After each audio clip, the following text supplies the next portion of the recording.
Michael and Gabriel, the 7-year-old twin sons of billionaire Robert Thompson, were born completely blind. For 7 years, they lived in total darkness. The world's best ophthalmologists said, "It's impossible they will never see." Before we continue, subscribe to the channel, leave your like, and write in the comments what city you're watching us from. Robert had already burned through $15 million on treatments. Nothing worked. The children lived depressed without hope, until Isabella Garcia, a simple cleaner from a working-class neighborhood, arrived at the mansion to work. In 2 hours, she did something that sent everyone into a panic. The boys started shouting, "Daddy, I see light, I see light!" Robert fainted on the spot, unable to believe it. His sons were reacting to colors for the first time. But folks, what this cleaner discovered about the boys' true condition will leave you outraged. The doctors had been lying the whole time. The technique she used was so basic that anyone could have tried it. What happened next, I guarantee you will cry. Prepare your tissues. The silence that hung over the Thompson mansion was deafening. Robert watched from his luxurious office window as the impeccably manicured garden bloomed, but his eyes didn't see the beauty of the roses.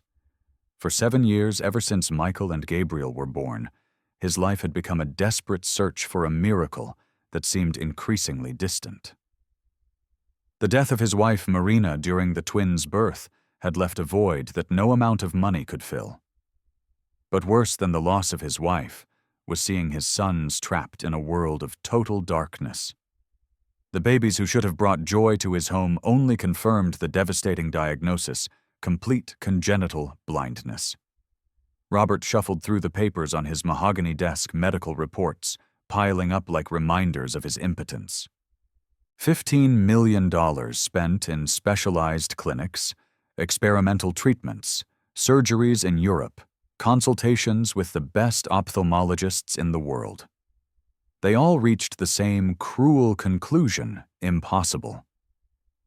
The muffled sound of crying came from upstairs. Michael and Gabriel spent their days locked in their room, isolated from the world, showing no interest in games or any activity. The specialized nannies Robert hired never lasted long. They arrived full of hope and innovative methods, but soon surrendered to the brutal reality of the situation. Robert closed his eyes and massaged his temples. At 38, he looked like he had aged 2 decades. His tech company continued to thrive, but financial success had lost all meaning. What was the point of having billions if he couldn't give his sons the most basic thing a child deserved: the ability to see the world? The intercom buzzed, interrupting his dark thoughts. His secretary's voice echoed through the office. "Mr. Thompson, a candidate for the cleaning position, has arrived. A Ms. Isabella Garcia is here for the interview." He sighed heavily. Another employee to take care of the house cleaning. At least this one wouldn't promise to cure his children as some nannies did. Robert rose from his leather armchair and straightened his navy blue suit. He needed to keep the household routine running, even if his personal life was a complete chaos.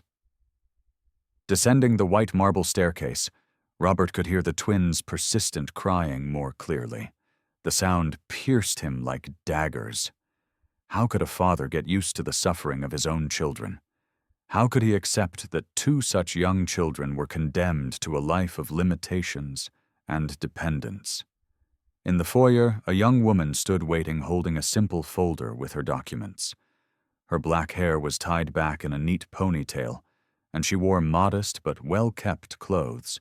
There was something in her posture that conveyed determination, a quality Robert rarely saw in the candidates who showed up at his home. But what she didn't know was that her arrival at that mansion was about to change the destiny of that entire family forever. Isabella Garcia nervously adjusted her purse strap as she waited in the mansion's entrance. At 26, she had worked in dozens of houses, but never on a property so imposing.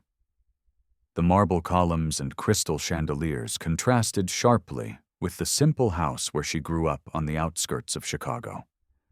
When Robert Thompson descended the staircase, Isabella felt the weight of sadness emanating from the man. Even wearing an expensive suit and maintaining a businesslike posture, it was impossible not to notice the deep, dark circles under his eyes and the look of defeat.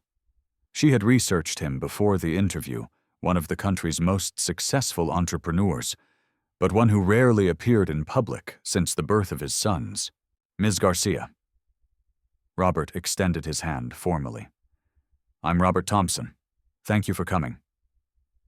The pleasure is mine, Mr. Thompson, Isabella replied, firmly but respectfully. I'm very interested in the position. They moved to a smaller, more private office. Robert quickly flipped through the simple resume she had prepared. I see you have experience with residential cleaning. The house is large, it demands attention to detail. 3 floors, 12 bedrooms, a library, offices. It was then that the sound reached them, a child's cry, long and melancholic, that seemed to come from the depths of the house. Isabella felt her heart clench immediately. As a mother who had lost a child in infancy, she recognized that kind of cry. It wasn't a tantrum or hunger.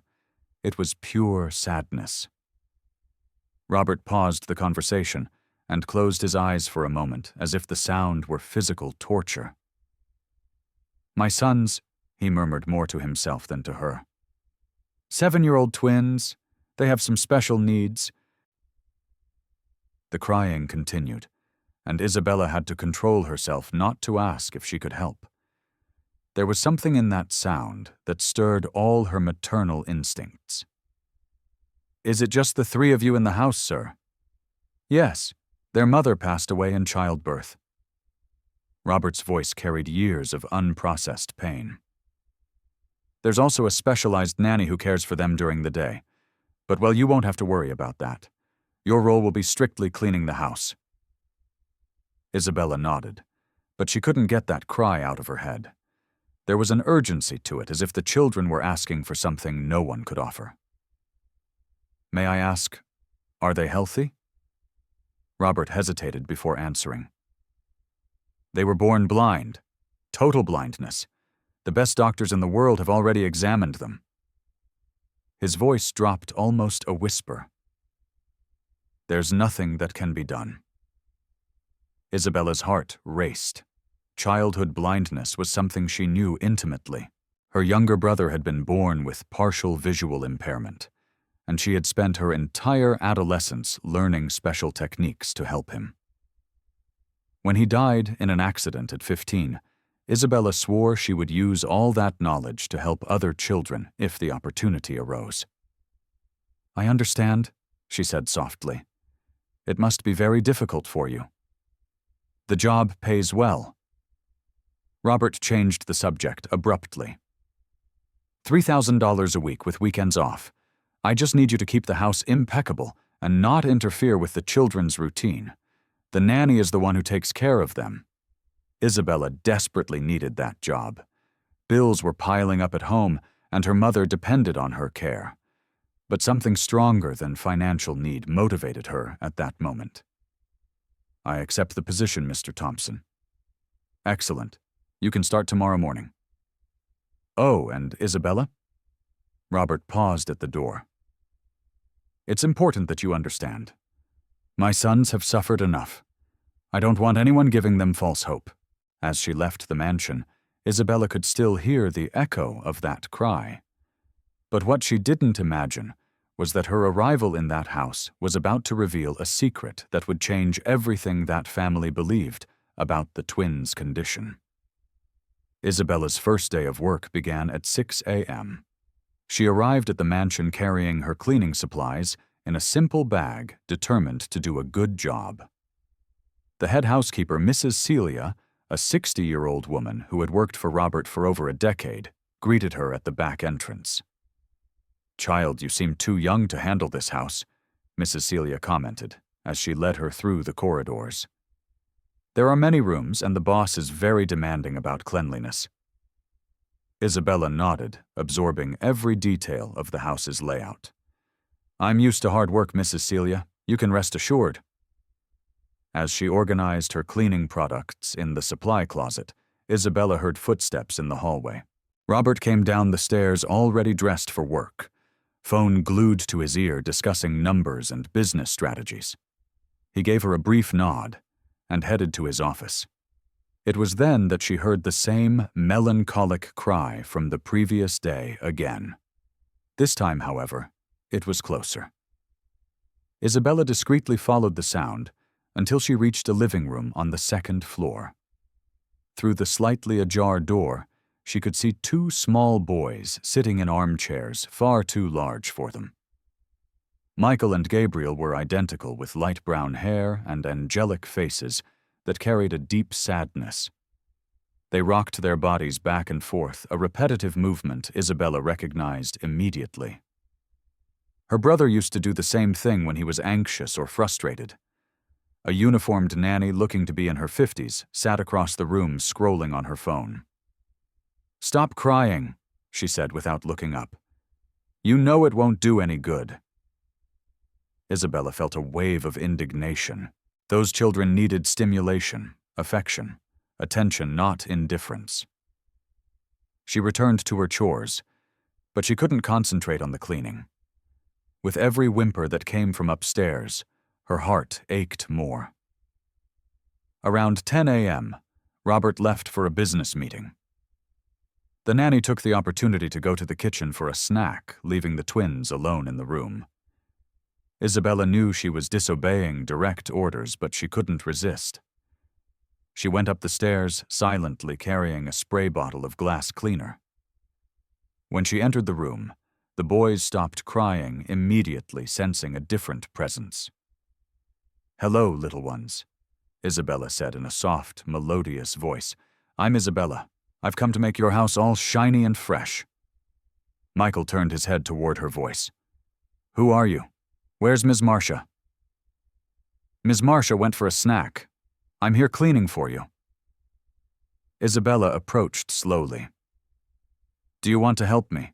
I have something very cool here." Gabriel shifted in his armchair, showing curiosity for the first time. "What is it?"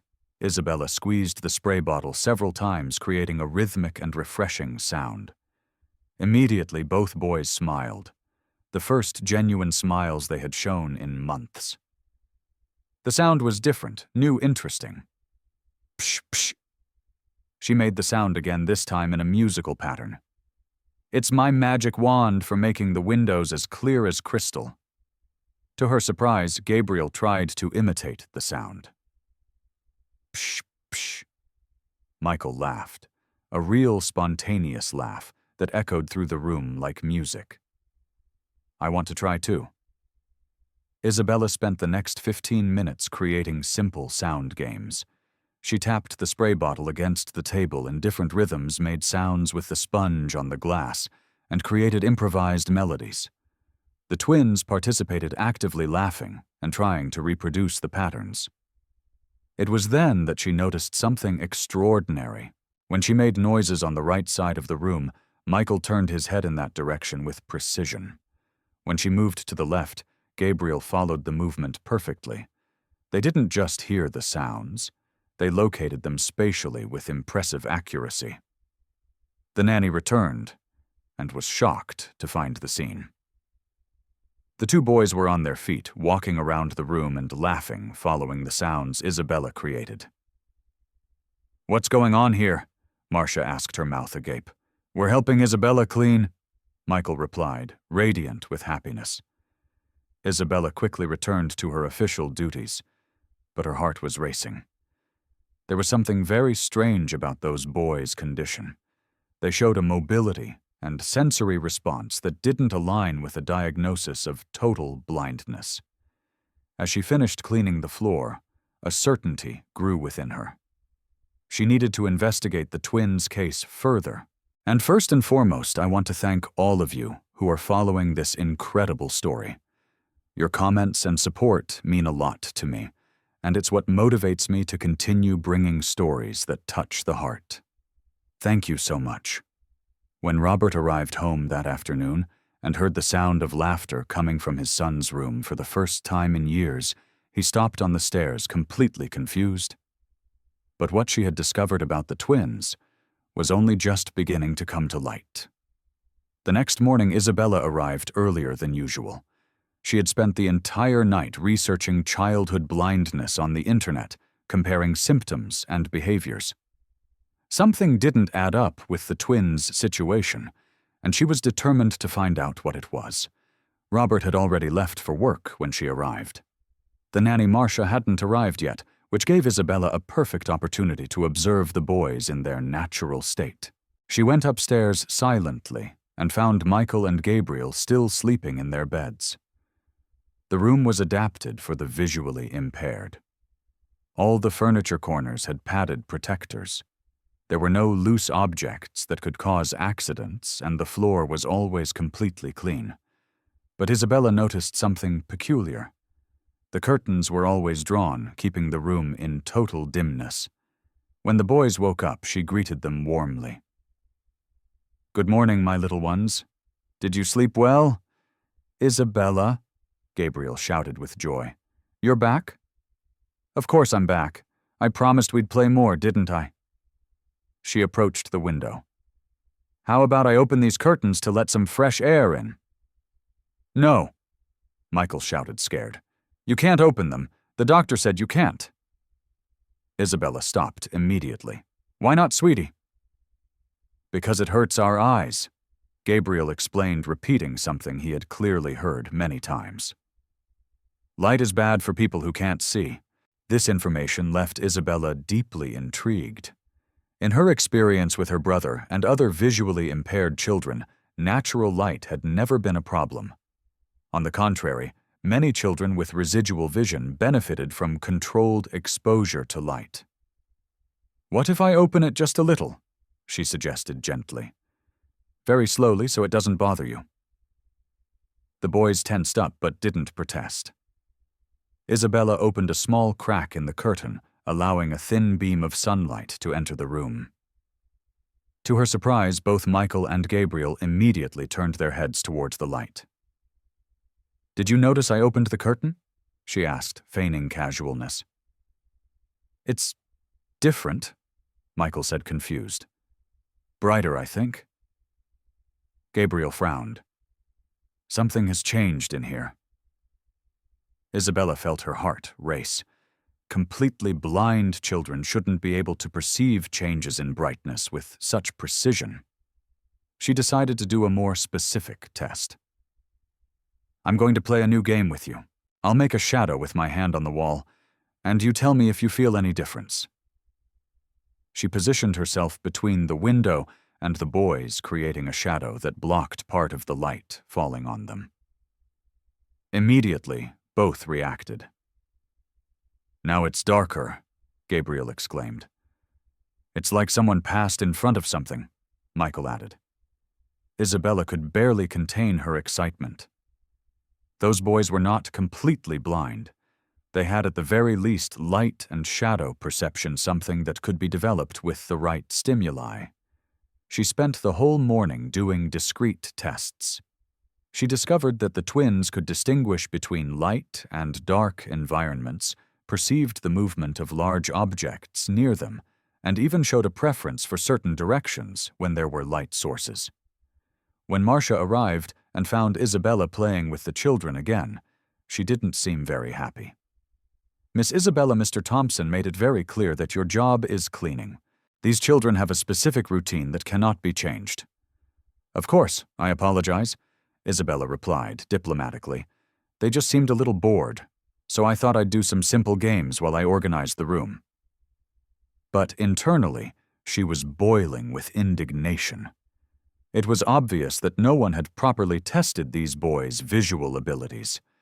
Worse still, it seemed they were being deliberately kept in the dark, both literally and figuratively.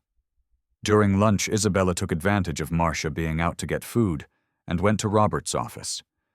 She knew she was overstepping her bounds, but she needed to see the twins' medical reports. On his desk, she found a thick folder labeled Michael and Gabriel, Medical History. Her hands trembled as she leafed through the documents. dozens of reports from different specialists, all confirming the same diagnosis: complete bilateral congenital cortical blindness. But something caught her attention.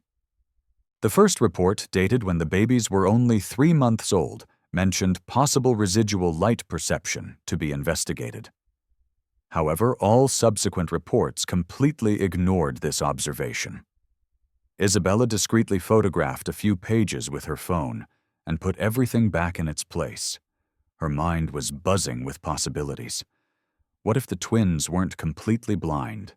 What if there was visual potential that was being wasted? When Robert arrived home that afternoon, Isabella made a decision that would change everything. She waited for him in the foyer, determined to confront him with her discoveries. But what she didn't imagine was that this conversation would reveal a much darker secret about the boys' real condition and the true intentions of the doctors who had treated them. Isabella waited for Robert in the main foyer, mentally rehearsing how to approach the delicate subject. When he walked through the door, talking on the phone about a corporate merger, she waited respectfully for him to finish the call. "Isabella, did something happen?" Robert asked, noticing her serious expression. "Mr. Thompson, I need to talk to you about Michael and Gabriel. It's very important." He sighed, clearly not expecting to have to deal with more problems related to his sons. "If it's about some inappropriate behavior, you can speak directly with Marcia. She's the one who—" "It's not that," Isabella interrupted him gently. "It's about their vision." Robert's face immediately hardened. "Isabella, I made it very clear from day one that you shouldn't get involved with." "Please just listen to me for 2 minutes," she insisted. "You know I lost a brother who had a visual impairment. I have experience in this area." Robert hesitated, but gestured for her to continue.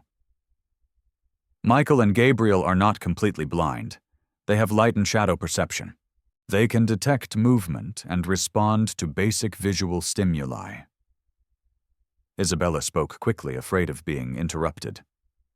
"Just today, I did some simple tests, and they reacted perfectly." "That's impossible," Robert replied, but his voice carried more doubt than conviction. 15 medical specialists confirmed it. And what if the doctors were wrong, or if there was information that wasn't properly shared? Isabella took a deep breath. "Mr. Thompson, with the right stimuli, it's possible they could develop far more visual capacity than anyone imagines." Robert was silent for a long moment, processing her words. "Are you telling me I spent millions of dollars on the best professionals in the world, and they got the diagnosis wrong?" "I'm saying that maybe they didn't investigate all the possibilities," Isabella replied carefully. "Sometimes parents know their children better than any specialist." At that moment, as if the universe were orchestrating the situation, the twins came running down the stairs.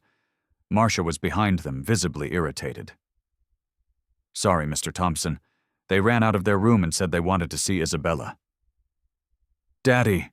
Michael shouted, going straight toward Robert with a precision that surprised everyone. "Isabella taught us a new game. It's with lights and shadows." Gabriel joined his brother. "She makes some noises and we can tell where she is. It's really cool." Robert looked at Isabella, then at his sons, and back at her. For the first time in years, he saw the boys genuinely excited and smiling. "What kind of game?" he asked, crouching down to their level. "She puts her hand in front of the window and we feel when it gets darker," Michael explained excitedly. "And she taps things in different places and we point to where the sound comes from," Gabriel added. Isabella watched Robert's face transform. The expression of disbelief gave way to curiosity, and then to something she hadn't seen since she arrived, hope. "Show me," Robert said to Isabella, his voice almost a whisper. For the next 20 minutes, Isabella conducted an informal demonstration of the twins' abilities. She played games with light and shadow sound localization tests and simple movement exercises. For each activity, Michael and Gabriel responded with surprising enthusiasm and accuracy. Marcia watched the scene, jaw dropped. In 5 years of taking care of them, I've never seen the boys so alive." Robert was visibly moved. When Gabriel managed to follow the movement of a flashlight, that Isabella was swinging correctly, identifying the direction of the light, tears began to roll down the father's face. "This means they can... He couldn't finish the sentence. "It means there's potential," Isabella said gently. "A lot of potential. But they need specific stimuli, proper exercises, and most importantly, to believe that they can improve." Gabriel approached his father and touched his face, feeling the tears. "Why are you crying, Daddy?" Robert hugged both his sons tightly. "Because I'm happy, my son. Very happy." That night, after the children had gone to sleep, Robert called Isabella for a conversation in his office. "You've changed everything in just 3 days. How is it possible that no one noticed this before?" "Sometimes people only see what they expect to see," Isabella replied. "The doctors diagnosed total blindness and stopped investigating. The previous nannies treated the boys as if they were invalids. But children are amazing. They always find ways to overcome limitations when they receive the right stimuli." Robert stood up and walked to the window. "Will you accept a position as... I don't know what to call it. A therapist, a specialized caregiver?" "I accept," Isabella replied without hesitation, "but on one condition. We do this the right way. I want them to be re-evaluated by other specialists to follow a structured, visual development program, and to be treated like normal children who have the potential to grow." As they shook hands to seal the deal, neither of them imagined that the real challenge was just beginning. But what was about to be discovered about the twins' medical past would completely change everything they thought they knew about the situation. A week after the agreement between Robert and Isabella, the routine at the mansion had completely changed. The hallways, which once echoed only sadness, were now filled with laughter and games. Isabella had developed a structured program of sensory activities that stimulated not only the twins' residual vision, but also their confidence and independence. That Thursday morning, she arrived carrying special materials she had bought with her own money-colored flashlights, objects with different textures, and even some toys adapted for the visually impaired. Marcia had been dismissed, and Isabella was now officially the boys' primary caregiver. "Good morning, my little scientists," she greeted them as she entered the room. "Today we're going to do experiments with colors." Michael and Gabriel jumped out of bed radiant. In just 1 week, their transformation was astounding. They walked with more confidence, smiled constantly, and showed a voracious curiosity for everything around them. Isabella had installed lighter curtains in the room, allowing natural light to enter gradually. Today she planned to take a bolder step, using colored filters to see if the boys could distinguish different shades. "Isabella," Gabriel asked, as she organized the materials, "why did we never do these games before?" The innocent question cut Isabella to the heart. "Because sometimes adults forget that children are capable of amazing things, my love." She began the exercise by placing colored filters in front of a powerful flashlight. "Now I'm going to make different lights, and you tell me if you feel any change." When she placed the red filter, Gabriel frowned. "It's warmer." "Interesting." Isabella switched to the blue filter. "And now?" "Colder." Michael responded immediately. "It feels different." Isabella could barely contain her excitement. The boys were differentiating colors through the perception of temperature that different wavelengths produced. It was an unmistakable sign that they had a sensitivity to light far beyond what any doctor had detected. It was at that moment that Robert arrived home early from work, bringing with him a man Isabella didn't know. She heard raised voices on the floor below and decided to investigate. "This is completely unacceptable," the unknown voice echoed through the hall. "You can't just ignore years of specialized treatment because of the delusions of a cleaning lady." Isabella descended the stairs silently and saw Robert arguing with a man in an expensive suit with graying hair and gold-rimmed glasses. From the medical file he was carrying, she deduced he was one of the specialists who had treated the twins. "Dr. Caldwell," Robert was saying, clearly irritated, "my sons have shown more progress in 1 week than in 7 years of your treatment. I need to understand how this is possible." "Progress." The doctor laughed with disdain. "Mr. Thompson, what this person is doing is dangerous. Giving false hope to children with cortical blindness can cause irreversible psychological trauma." It was then that Dr. Caldwell noticed Isabella's presence on the stairs. His face contorted into an expression of contempt. "I imagine you're the one responsible for all this confusion." "I'm Isabella Garcia, the twins' caregiver," she replied with dignity. "Caregiver," the doctor snorted. "Mr. Thompson, this woman has no medical qualifications whatsoever. She is playing with your children's health." Robert stepped between them. "Dr. Caldwell, with all due respect, in 1 week she has achieved results you couldn't achieve in years. I want a second opinion." "A second opinion?" The doctor became visibly nervous. "Mr. Thompson, I coordinated a team of 15 international specialists. The diagnosis is definitive and unquestionable." At that moment, Michael and Gabriel came running down the stairs looking for Isabella. When they saw Dr. Caldwell, they stopped immediately, their cheerful expressions turning to fear. "The mean doctor," Gabriel whispered, hiding behind Isabella. "He pokes our eyes with bright lights," Michael added, also seeking protection. Isabella felt a wave of anger surge through her. "You remember Dr. Caldwell?" "He said we would never see," Gabriel murmured, "and that we couldn't play with light because it would hurt." Dr. Caldwell looked visibly uncomfortable.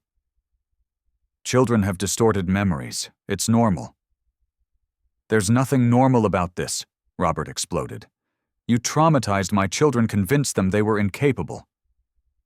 "Mr. Thompson, I urge you to be reasonable." The doctor tried to compose himself. "Reasonable."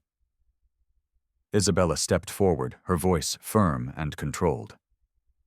Reasonable would have been to properly investigate their visual capabilities. Reasonable would have been to offer appropriate stimuli instead of keeping them in the dark. Reasonable would have been to give them hope instead of despair. Dr. Caldwell hastily grabbed his briefcase. "Mr. Thompson, when this homemade experiment fails and your children become even more frustrated, don't say you weren't warned." After the doctor left, Robert knelt in front of the twins. "Boys, you don't have to be afraid anymore. No one is going to hurt you or tell you that you can't get better." Michael hugged his father. "Isabella said we're very smart and can learn a lot of things." "And she's right," Robert said, looking at Isabella with deep gratitude. But while the family celebrated this moment of unity, none of them imagined that Dr. Caldwell was at that very moment making calls to influential colleagues determined to sabotage the twins' progress.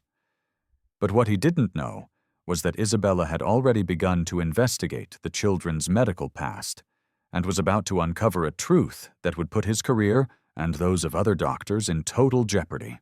In the days following Dr. Caldwell's visit, Isabella noticed a worrying change in the attitude of some staff at the clinic where the twins had been treated.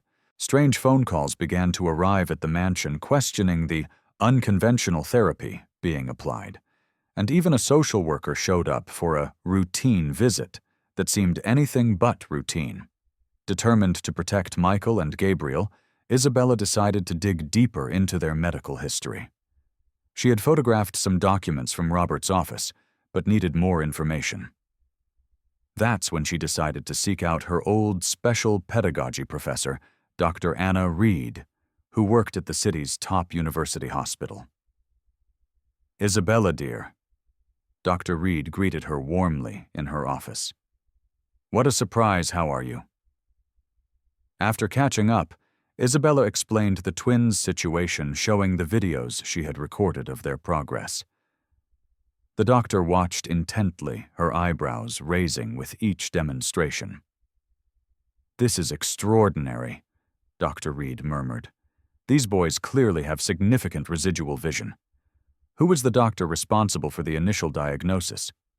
"Dr. Herman Caldwell," Isabella replied. The doctor's face immediately hardened. "Herman Caldwell. Isabella, I need to tell you something very serious about that man." For half an hour, Dr. Reed recounted cases she had followed involving Dr. Caldwell. There was a disturbing pattern: children with partial visual impairments being diagnosed as completely blind, unnecessary treatments being prescribed, and wealthy families being induced to spend fortunes on procedures that did nothing to help. "We almost had his license revoked 3 years ago," Dr. Reed explained.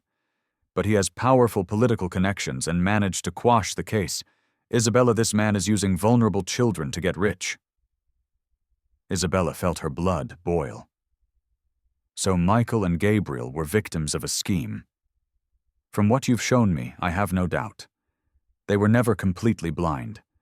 They likely have a condition that, with the right stimuli from infancy, could have been significantly improved." Dr. Reed offered to examine the twins for free using more modern equipment that didn't exist 7 years ago. "If we can prove the initial diagnosis was wrong, we can not only help these children but also protect other families." When Isabella arrived home that afternoon, she found Robert in his office on the phone with someone who was clearly irritating him. He gestured for her to sit and wait. "I understand your concern, Dr. Caldwell, but the results speak for themselves," Robert said, his voice tense. "My sons are progressing in an extraordinary way." Isabella could hear the doctor's agitated voice on the other end, though she couldn't make out the words. "No, doctor, I will not stop the treatment," Robert continued. "And yes, I am aware of the risks you mentioned. Good afternoon." He slammed the phone down. "That man has been calling me 3 times a day, insisting I'm harming the boys. He even threatened to sue you for practicing medicine without a license." "Mr. Thompson," Isabella said calmly, "I need to tell you what I discovered today." Over the next hour, she recounted everything she had learned about Dr. Caldwell, showed him the photos of the medical documents, explained the inconsistencies she had found, and shared Dr. Reed's offer to re-examine the twins. Robert listened to it all in silence, his expression growing darker and darker. When she finished, he stood up and walked to the window, his hands clenched into fists. "Are you telling me that for 7 years I believed lies, that my sons could have had a completely different life if I had just questioned the diagnosis?" "It's not your fault," Isabella said gently. "You trusted professionals who should have acted ethically. The fault is exclusively theirs." At that moment, Michael and Gabriel ran into the office. "Daddy, Isabella, we saw the bird's shadow on the window." Gabriel was beaming. "It was really tiny, but we saw it." Robert knelt and hugged his son's, tears streaming down his face. "My brave boy's daddy is so sorry it took so long to find out what you're capable of." "Don't be sad, Daddy," Michael said, wiping the tears from his father's face. "Now we have Isabella, and she teaches us really cool things." That night, after the children were asleep, Robert and Isabella devised a plan. They would meticulously document all of the twins' progress, seek second medical opinions, and if necessary take legal action against the doctors who had deceived the family. "Isabella," Robert said as she was leaving, "I don't know how to thank you for what you've done for us. You didn't just bring hope to my sons, you gave me back their future." "The future was always there, Mr. Thompson. They just needed the right opportunity to show it." But what they didn't know was that Dr. Caldwell was already mobilizing powerful resources to prevent the truth from coming out, and that the battle for the twins was just beginning. The appointment with Dr. Anna Reed was scheduled for a Tuesday, but on the Monday before, unexpected events nearly sabotaged all of Robert and Isabella's plans. In the morning, 2 men presented themselves at the mansion as inspectors from the State Medical Board, claiming to have received a complaint of the illegal practice of medicine being conducted on the property. Isabella was with the twins in the garden, teaching them to identify different intensities of sunlight filtered through the tree leaves, when Robert called her inside urgently. "Isabella, I need you in here immediately." His voice carried evident concern. In the office, the two inspectors, serious middle-aged men with clipboards and official badges, awaited her. The taller one, who identified himself as Dr. Marcus Franklin, got straight to the point. "Ms. Garcia, we have received a formal complaint that you are performing medical treatments without the proper qualifications. That is a crime punishable by imprisonment." Isabella remained calm, though she felt her heart race. "Sir, I am the children's caregiver. I do not perform any medical treatments, only educational and recreational activities." The second inspector, Dr. Robert Stevens, consulted his clipboard. "According to the complainant, you are promising to cure the blindness of 2 children through unproven scientific methods." "Who made this complaint?" Robert asked, though everyone in the room knew the answer. "Complaints are confidential," Dr. Franklin replied, "but we need to assess the children's situation and determine if they are being exposed to risks." It was then that Michael and Gabriel entered the office looking for Isabella. The presence of the inspectors made them visibly uncomfortable. They still associated men in suits with traumatic medical experiences. "Isabella," Gabriel whispered, moving closer to her. "Who are these men?" Dr. Franklin crouched down to the boys' level. "Hello, children. We're doctors. We came to see how you are." Michael immediately hid behind Isabella. "We don't want any more doctors. They do things that hurt." Dr. Stevens made notes on his clipboard. "The children exhibit trauma related to medical treatment. This is concerning." "It's concerning because they were traumatized by incompetent doctors," Robert retorted, his patience wearing thin. Dr. Franklin ignored the comment and addressed the twins directly. "Boys, can you see anything?" "We can see lights and shadows," Gabriel answered hesitantly, "and big shapes when they're very close." "And when did you start seeing these things?" Dr. Stevens asked, clearly following a script. "We always could," Michael replied. "But before everyone said we couldn't." The child's innocent answer created an awkward silence in the room. Dr. Franklin and Dr.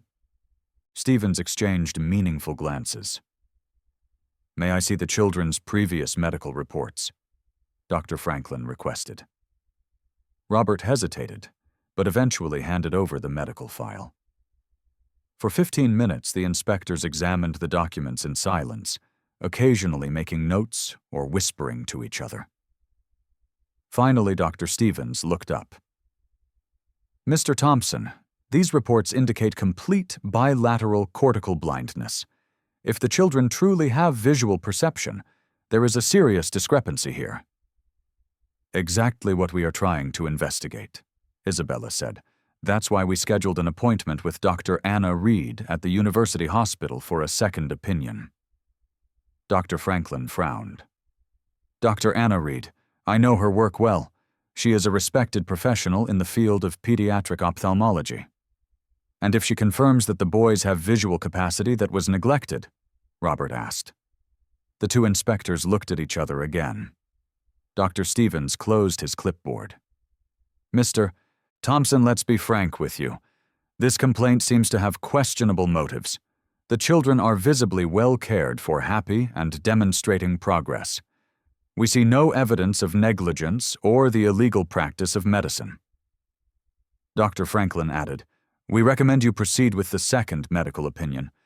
And Mr. Thompson, I suggest you document everything very well. If there was an initial misdiagnosis, this is a serious matter that may need to be investigated."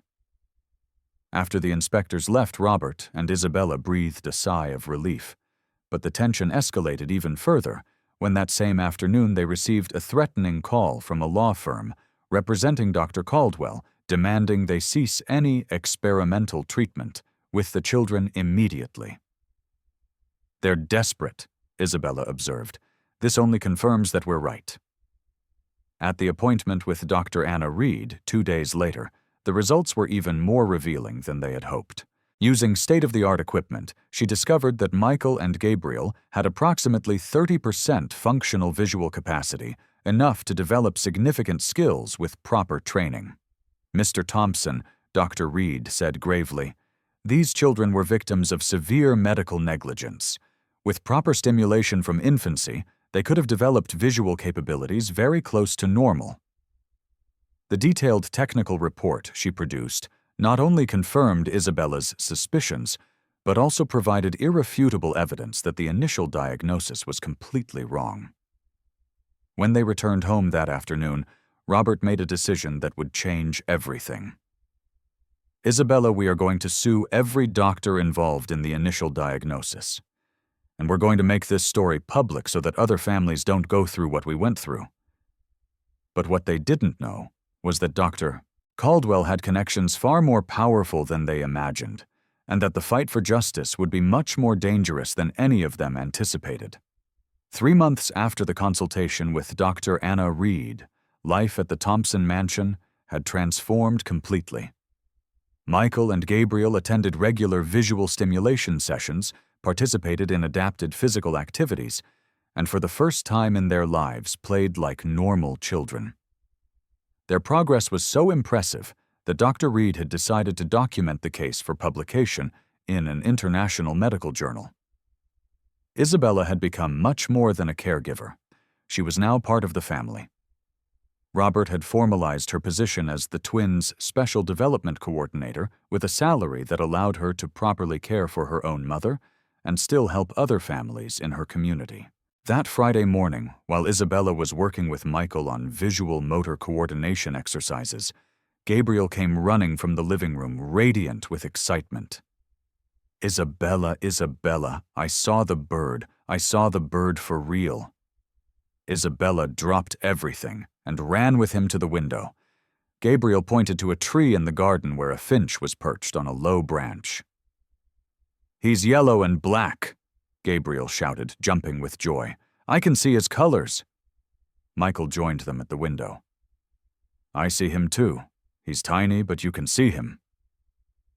Isabella hugged both boys, tears of joy streaming down her face. In just a few months of intensive work, they had gone from children living in darkness to being able to distinguish specific colors and shapes. Robert, who had come home for lunch, witnessed the scene from the doorway. "What's going on here?" "Daddy, we saw a colored bird." Michael ran to hug his father. "For real with colors." Robert picked up his sons, his emotion evident. In recent months, he had become a completely different father, present, involved, and infinitely proud of his children's progress. "Isabella?" he said, his voice choked with emotion. "I have some news. The lawyer called this morning. The lawsuit against Dr. Caldwell and the clinic has been accepted by the court. And there's more. 3 other parents have come forward to join the lawsuit. It seems we weren't the only ones who were deceived." The investigation Robert had initiated had revealed a scheme much larger than anyone had imagined. Dr. Caldwell and 2 colleagues had falsely diagnosed dozens of children with visual impairments, more severe than they actually had, charging fortunes for unnecessary treatments and keeping families in despair to ensure dependency. "And best of all," Robert continued, "Dr. Reed got the article about the boys' case accepted by the Pediatric Ophthalmology International Journal. Your story will help doctors around the world to properly identify and treat similar cases." That afternoon, while the twins napped after a special celebratory lunch, Robert called Isabella for a private conversation in the garden. They sat on a bench under a leafy tree, watching the butterflies that the boys could now see and name. "Isabella, there's something I've needed to tell you for a long time," Robert began, clearly nervous. "You've completely changed our lives. You didn't just bring vision back to my sons. You brought joy, hope." He paused, searching for the right words. Mr. Thompson. Isabella started, but he gently interrupted her. Please let me finish. In these months being with you, seeing your dedication, your wisdom, your strength, I've fallen in love, not just with the extraordinary woman you are, but with the family we've become together. Isabella felt her heart race. She had also developed feelings for Robert, but had always maintained a professional distance, respecting the complexity of the situation. I also feel something special for you, Robert, she admitted, using his first name for the first time. But I didn't want you to think I had ulterior motives. Ulterior motives? Robert laughed softly. Isabella, you saved my family. Any motive you had would be welcome. They sat for a few moments in comfortable silence, holding hands, absorbing the magnitude of everything that had happened. Michael Gabriel. They heard shouts from the house. Where are you? The twins came running into the garden looking for them. When they saw Robert and Isabella holding hands, Michael frowned with curiosity. Are you guys dating? He asked, with the frankness typical of children. Gabriel clapped his hands. Awesome, is Isabella going to live with us forever? Robert and Isabella looked at each other and laughed. Would you like that? Robert asked. Yes. The two shouted in unison, jumping for joy. That night, as they were putting the boys to bed, Gabriel made an observation that deeply touched everyone's heart. Isabella, thank you for teaching us to see. But you know what was the coolest part? What, my love? You taught Daddy how to smile again, too. When they left the children's room, Robert turned to Isabella. So, what do you say, will you officially be part of this crazy family? I will, she replied, sealing her answer with a tender kiss. But what none of them imagined was that there was still one last surprise in store for them, which would make their victory even more complete and emotional. 6 months later, the Thompson mansion was decorated for a very special celebration, not just the wedding of Robert and Isabella, which was to take place the following week, but also an even more extraordinary achievement. Michael and Gabriel had managed to develop enough functional vision to be enrolled in a regular school with only a few minimal accommodations. Today's party, however, had a different reason. The lawsuit against Dr. Caldwell and his accomplices had been concluded, resulting not only in a substantial settlement for all the affected families, but also in the creation of a foundation to help children with visual impairments receive proper treatment. Isabella, look what I made. Michael came running through the garden holding a colorful drawing he had done. It was a family of 4 people under a bright sun, clearly him, Gabriel, Robert, and Isabella. Gabriel arrived right behind him carrying his own drawing. I drew our house. Look, you can see all the windows. Isabella knelt to admire the drawings, still amazed at the children's ability to capture visual details that would have been impossible for them 6 months ago. They're beautiful, my little artists. Robert approached, wearing a casual shirt and a smile that had become permanent on his face. Dr. Reed just arrived. She brought a surprise for the boys. In the garden, a small group of special guests had gathered. Dr. Anna Reed, Mrs. Celia, who had become the twins' adoptive grandmother, a few neighbors who had followed the family's journey, and surprisingly, Dr. Franklin and Dr. Stevens, the inspectors from the State Medical Board, who were now allies in the fight for ethical medical practices. Michael Gabriel, Dr. Reed called. Come here. I have something very special to show you. She opened a box and took out 2 gold medals. These medals are from the American Society of Pediatric Ophthalmology. You are being honored as ambassadors of resilience for showing the entire world that we should never give up on our dreams. The boys were radiant, touching the medals carefully and admiring how they shone in the sun. And there's more, Dr. Reed continued. The article about your case has been published in 15 different countries. Doctors all over the world are learning from your story to help other children. Dr. Franklin stepped forward. Thanks to your work, we have created a new protocol at the State Medical Board. Now every diagnosis of childhood blindness must be confirmed by at least 3 independent specialists, and families have the right to seek second opinions without any penalty. Robert hugged Isabella by the waist. You turned a personal tragedy into hope for thousands of other families. As everyone celebrated in the garden, Gabriel tugged on Isabella's skirt. Isabella, can I ask you a question? Of course, my love. When you came here, did you know you were going to be able to help us see? Isabella smiled, remembering that first day in the mansion when she heard the boys' desperate cries. You know what I knew, Gabriel? I knew you were special children who deserved a chance. And sometimes when we give the right people a chance, miracles happen. Michael joined the conversation. And now we're a real family, right? The most special family in the world, Robert confirmed, hugging all of them.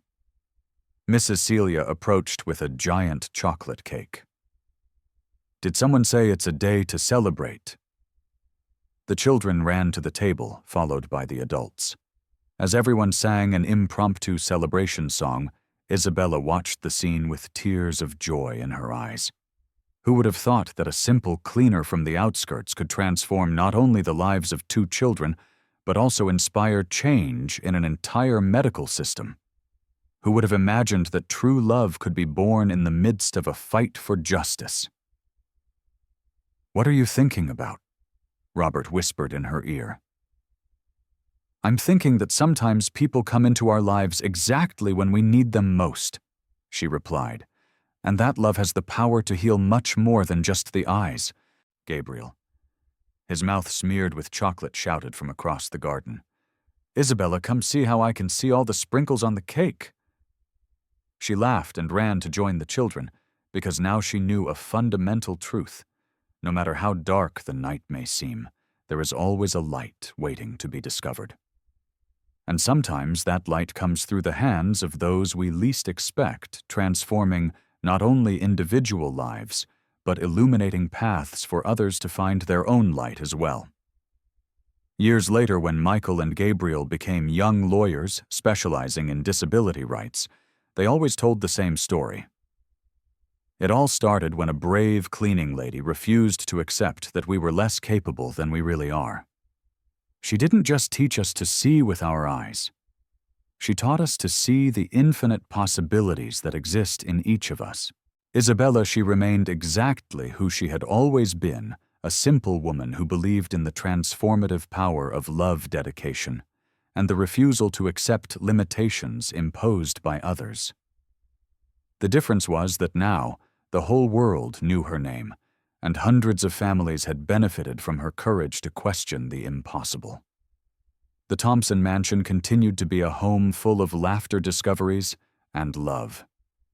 But more importantly, it became a symbol that miracles happen when special people meet at the right time, willing to fight together against any obstacle that tries to dim the glow of hope. And you? What did you think of this incredible transformation? Have you ever experienced a situation where someone special completely changed your perspective on life? Tell us in the comments below if this story touched your heart. Leave a like and subscribe to the channel for more stories that will move you. And don't forget to hit the notification bell so you don't miss any new videos. I already have a new story waiting for you that will leave you even more emotional.